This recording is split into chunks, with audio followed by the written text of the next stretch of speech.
मुंशी प्रेमचंद की कहानी। देवी। रात भीग चुकी थी।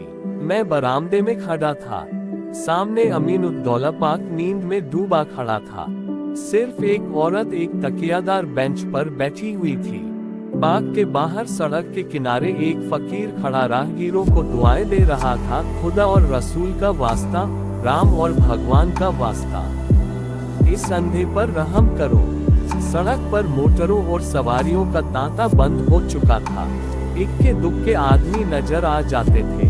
फकीर की आवाज, जो पहले नक्कारखाने में तूती की आवाज थी, अब खुले मैदान की बुलंद पुकार हो रही थी। एकाएक वह औरत उठी और इधर उधर चौकन्नी आंखों से देखकर फकीर के हाथ में कुछ रख दिया और फिर बहुत धीमे से कुछ कहकर एक तरफ चली गई। फकीर के हाथ में कागज का टुकड़ा नजर आया, जिसे वह बार बार मसल रहा था।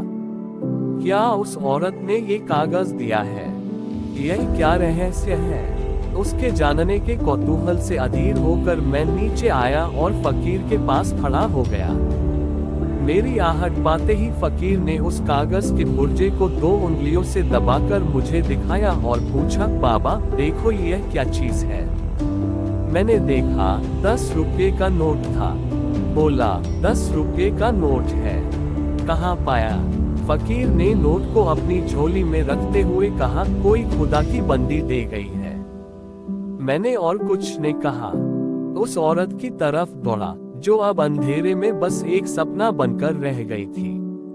वह कई गलियों से होती हुई एक टूटे फूटे गिरे पड़े मकान के दरवाजे पर रुकी, ताला खोला और अंदर चली गई।